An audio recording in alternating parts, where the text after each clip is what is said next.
सूर्य को 3 अर्घ होते हैं। एक लाल चंदन का अर्घ कार्य की सिद्धि के लिए सूर्य नारायण को दिया जाता है। एक काली मिर्ची के पानी का अर्घ, जब आप कोई एग्जाम में बैठ रहे हैं, कोई परीक्षा में बैठ रहे हैं और आपको उसमें उत्तीर्णता चाहिए या मेरा ये काम सफल चाहिए या अदालत में केस चल रहा है उसको निपटाना है, तो काली मिर्ची के जल से सूर्य को अर्घ दी जाती है। तो उस जल के अर्घ से व्यक्ति का काम तुरंत 1.5 महीने के अंदर सफल हो जाता है। काली मिर्ची के अर्घ का इतना प्रमाण। तीसरे नंबर पर है बेलपत्री के जल का अर्घ सूर्य को दिया जाता है। बेलपत्री के जल का अर्घ कौन देता है? जो बहुत बीमार पड़ा रहता है, जिसको कुछ ना कुछ शारीरिक कष्ट चलता रहे, कभी घुटना, कभी कमर, कभी पेट, कभी ब्लड प्रेशर, कभी शुगर, कुछ ना कुछ चलती रहे, तो वो लगातार 1 महीना बेलपत्री के पानी का अर्घ सूर्य को देता रहे, उसको रोग से निवारण हो जाता है। रोग से पहले भी कथा में कहा, आज फिर कह रहे हैं, आप जब शंकर भगवान को 1 लोटा जल समर्पित करते हो तो वो 33 कौटि देवताओं के हिस्से में चले जाता है। 1 भाग पितरों के हिस्से में चले जाता है, 1 भाग आहूतों के हिस्से में चले जाता है, 1 भाग वाचुकों के हिस्से में चले जाता है। आपने जो भगवान को दिया वो धीरे धीरे धीरे धीरे धीरे धीरे धीरे बढ़ता चले जाता है, भगवान के धामों में पहुंचता चले जाता है। जिन जिनको आपने नहीं भी दिया, शंकर भगवान पे चढ़ा हुआ जल उन तक भी पहुंच जाता है। ये केवल आपकी निर्मल और आनंदित भक्ति के बल पर पहुंचता है, भक्ति के बल। भगवान ब्रह्मा और भगवान विष्णु ने जो मंथन किया, उस मंथन में जो शिवलिंग निकला और ब्रह्मा जी के मुख से निकल गया कि ये शिवलिंग जो निकला है इसके चरण कहाँ हैं, इसका शीश कहाँ है, जरा पता करा जाए। और ब्रह्मा स्वयं भगवान शंकर का सिर देखने के लिए जा रहे हैं और भगवान विष्णु मृत्यु लोक में नीचे तलातल में, रसातल में, पताल में भगवान शंकर का चरण ढूंढने के लिए जा रहे हैं। भगवान शिव का चरण।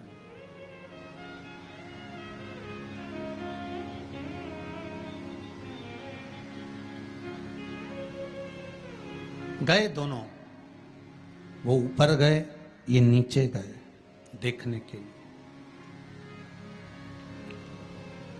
कई लोग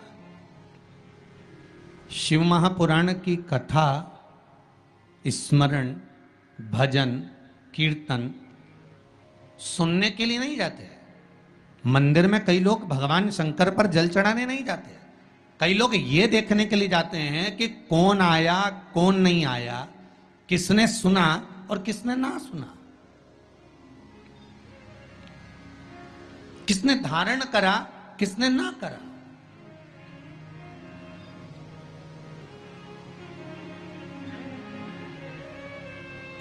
अब ब्रह्मदेव ऊपर गए, इतने ऊपर पहुंच गए, इतने ऊपर पहुंच गए, इतने ऊपर पहुंच गए कि उनके भीतर अभिमत्ता, अहंकार थोड़ा थोड़ा समाहित होने लगा और उन्होंने केतकी के पुष्प को तोड़ लिया और केतकी के पुष्प से कहा कि तुम नीचे चलो मेरे साथ में। भगवान विष्णु के सामने चलकर कह देना कि मुझे भगवान शंकर का शीश मिल गया। केतकी के फूल ने कहा कि यदि मैं झूठ बोलूंगा तो वो श्रेष्ठता कैसे रहेगी?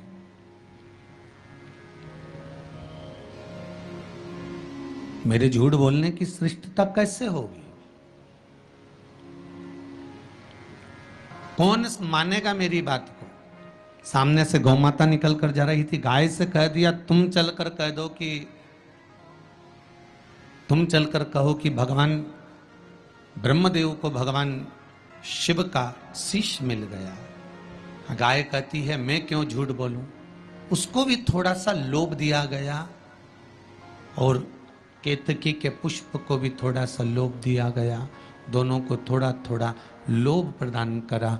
और शिव पुराण कथा कहती है कि जब व्यक्ति के जीवन में थोड़ा सा लोभ उपज जाता है, थोड़ा सा लालच आ जाता है, तो फिर जीवन का किया हुआ सारा कर्म उसका बेकार हो जाता है। और वही हुआ है। केतकी के पुष्प के मन में ये लोभ जाग गया कि मैं ब्रह्मा जी के द्वारा सिंचित हो जाऊंगा, आनंदित हो जाऊंगा। और गाय के मन में ये लोभ जाग गया कि ब्रह्मा जी कह रहे हैं कि सबसे पहली रोटी आपको प्रदान कर दूंगा, तो ये लोभ ही तो जागा।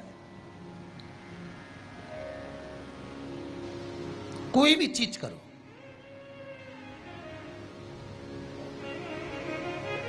अगर कोई सत्कर्म आप कर रहे हैं, थोड़ा सा अच्छा कार्य आप कर रहे हैं, भगवत भजन आप कर रहे हैं, कीर्तन आप कर रहे हैं, मंत्र जाप आप कर रहे हैं, स्मरण आप कर रहे हैं, नाम जाप यदि आप कर रहे हैं, तो वो लोभ से पवित्र होना चाहिए, बहुत दूर।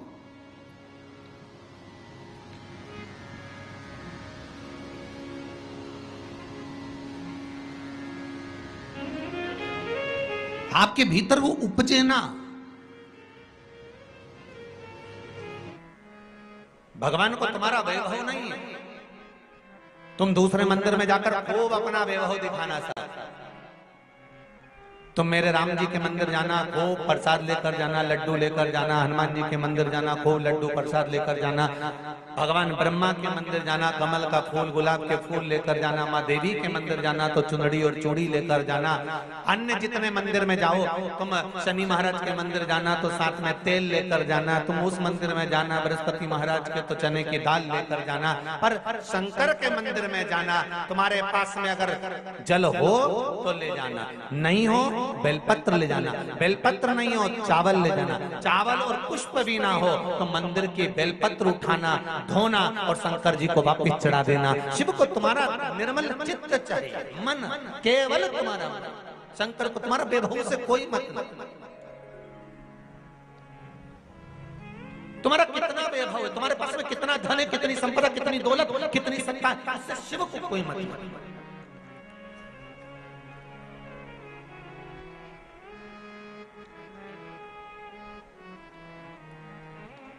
आपने भगवान को दिया क्या, भगवान को आपने समर्पित किया क्या?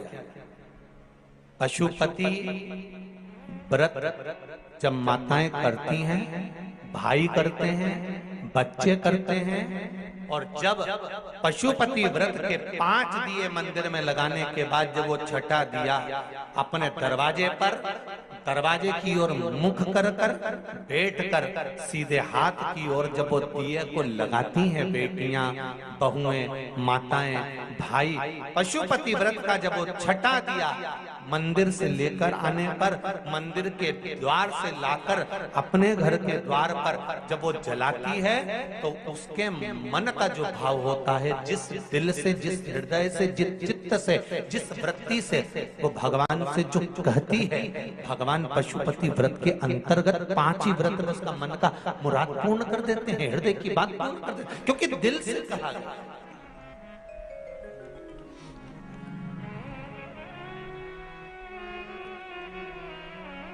जो दिल से कहा जाता है भगवान उसको दिल से स्वीकार करता है। अब